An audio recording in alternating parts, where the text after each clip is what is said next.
చీనీ అమ్మాయి యాదవ్ జీవితం యాదవ్ ఉద్యోగం సుఖం లేకుండా పోయింది ప్రాణానికి. ఏమైంది సార్ ఎంత చిరాగ్గా ఉన్నారు? ఈ ప్రైవేట్ ఉద్యోగం మానేసి ఏదైనా బిజినెస్ చేద్దాం అనుకుంటున్నారా? ఏం సార్ ఏమైంది? ఇది ఒక జాబేనారా? జైల్లో ఉండాల్సిన ఖైదీలందరూ నెత్తి మీద ఇన్ఛార్జీలో తగలంటారు. శాడిస్ట్ నా కొడుకులు. వీళ్ళ శాడిజం వీళ్ళ పిల్లల మీద చూపిరు. ఎక్కడ గొడవ పడితే వీడి పిల్లం వేరే వాడికి పడుద్దని ఈడి భయం. అందుకే మా మీద చూపిస్తారు యాదవులు. అసలు ఒక సగటు 9 to 5 జాబ్ చేసే వ్యక్తి లైఫ్ ఎలా ఉంటుందో చెప్తా విను.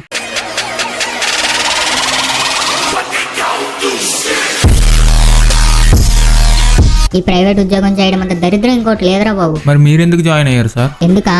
మనం చదివిన చదువుకి గవర్నమెంట్ జాబులు దొరకవు. ఏ పని చేయకుండా ఇంట్లో ఖాళీగా ఉంటే ఇంట్లో అమ్మతో మింగులు, బయట డాడీతో దెంగులు. పొద్దున్న బ్రేక్ఫాస్ట్ నుంచి సాయంత్రం డిన్నర్ దాకా 3 పూట్ల తిండితో పాటు కంపారిజన్ మింగులు కలిపి పెడుతున్నారు. వాడు జాబ్ కొట్టాడు, నీకన్నా వర్స్ట్ గా చదివేవాడు, వాడు సెటిల్ అయ్యాడు, వాడిని చూసి నేర్చుకుంటారు. వాడేదో అబ్దుల్ కలాం లాగా వాడే కాపీ కొట్టి పాస్ అయ్యాడు, వాడిని చూసి నేర్చుకునేదండి బొక్కగాడు. ఈ ఫ్రెండ్స్ గాళ్ళు కూడా ఇలాగే తగలడ్డారు శనిగాళ్ళు. మనల్ని ఎంత ఉడపాలో అంత గుడిపేసి ఇప్పుడేమో శోభనానికి రెడీ అవుతున్న కొత్త పెళ్లి కొడుకులాగా రూమ్ నుంచి బయటకు రాకుండా తెగ ప్రిపేర్ అయిపోతుంటారు గవర్నమెంట్ జాబ్స్. ఇంకా మనతో పాటు తిరిగి ఇద్దరు బోగ్గాళ్ళగా నేను కూడా మిగిలిపోకూడదని వాళ్ళకి లెఫ్ట్ హ్యాండ్ ఇచ్చి నేను రైట్ హ్యాండ్ తో నౌకరీలో జాబ్ అప్లై చేశాను. అవునా సార్? ఆ తర్వాత ఏమైంది? తర్వాత ఏమవుతుంది? ఆ మరుసటి రోజు మా ఏరియాలోకి ఆఫర్ లెటర్ వచ్చింది. ఏ జాబ్ లో జాయిన్ అయినా ఫస్ట్ డే నుంచే మనం ఒకటి చేయాలరా. ఏంటి సార్ అది? సమరంగడి సంకనాగే ప్రాసెస్. అంటే సీనియర్ల సంకనాగే ప్రాసెస్ అనమాట. నెల వరస్ట్ గా ఉన్న వర్క్ బెస్ట్ గా ఉండడం కోసం నాకడమే. మరి పని మొత్తం వచ్చాక మనది ఇంకొక నాకుతాడు. సర్లే వర్క్ వచ్చింది, పని ఇంప్రూవ్ అయింది, పైకి వచ్చింది అనుకుంటాం. పైకి రాదు కానీ మేనేజర్ గడు వస్తాడు. టార్గెట్స్ అంటాడు. వాడి లైఫ్ టార్గెటే మనకి టార్గెట్లు ఇవ్వడం అన్నట్టు చేస్తాడు. చెత్తనా కొడుకు. మనం డెడ్ బాడీ అయ్యే వరకు మనకి డెడ్ లైన్లు పెడుతూనే ఉంటాడు పునుగ్గాడు. వీడి వల్ల ఉన్న 10% బ్రెయిన్ కూడా పవర్ సేవింగ్ మోడ్ లోకి వెళ్ళిపోతుంది. వీడి పెట్టే స్ట్రెస్ సాంబార్ ఇడ్లీ రెండు ఒకటి. అది సెట్ మీద పడితే ఎంత గలీజ్ గా ఉంటుందో వీడి మాట్లాడితే కూడా అంతకన్నా ఎక్కువ గలీజ్ గా ఉంటుంది. అది బాగాలేదు, ఇది బాగాలేదు, అది సరిగ్గా చేయలేదు, ఇది సరిగ్గా చేయలేదు అని పిచ్చి కుక్కల పేర్లు పెడుతూనే ఉంటాడు. అదే హైక్ అడిగితే యా పుని రాగాలు తెస్తాడు. పూలు నాకు చేసే పని తీసుకునే శాలరీ సమంత షకీల్ అలాగనమాట. రెండింటికి సంబంధమే ఉండదు. ఎంత శాలరీ ఇస్తారు సార్? సింపుల్ గా చెప్పాలంటే అడుక్కునే వాడికి ఎక్కువ, ఆటో వాడికి తక్కువ. చిల్లరా.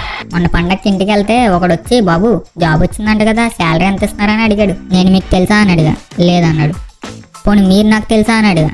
లేదన్నాడు. కానీ మీ వీధిలో ఉంటాను బాబు అన్నాడు. మున్సిపాలిటీ ట్రక్ తో మింగాలి వెళ్ళి.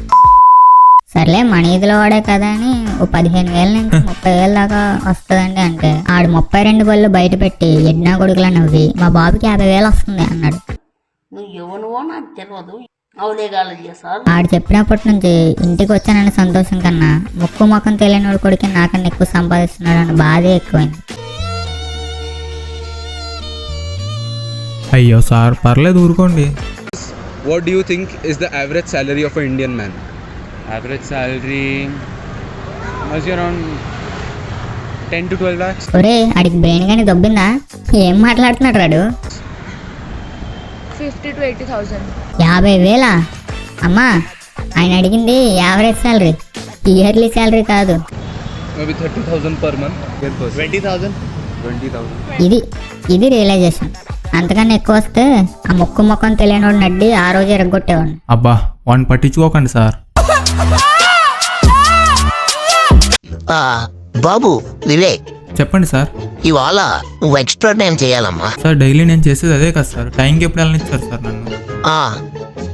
అదేనమ్మా, ఎక్స్ట్రా టైం మీద ఎక్స్ట్రా టైం చేయాలి. నీ యాబ్ ఎక్స్ట్రా టైం చేయాలంటే బొక్కగాడికి 24 గంటలకు కంపెనీలో పని చేస్తూ ఉంటే ఇంట్లో కాపురం ఎవడు చేస్తాడరా? అయినా మీకు పెళ్ళి అవ్వలేదు కదా సార్?